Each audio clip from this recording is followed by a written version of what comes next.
Hello everyone, in today's video I'm gonna show you how to manage DPI settings in your device Vivo Y200e. In this video I'm gonna show you how to change DPI settings.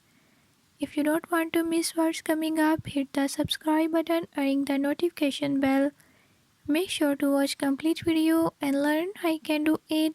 Let's get started.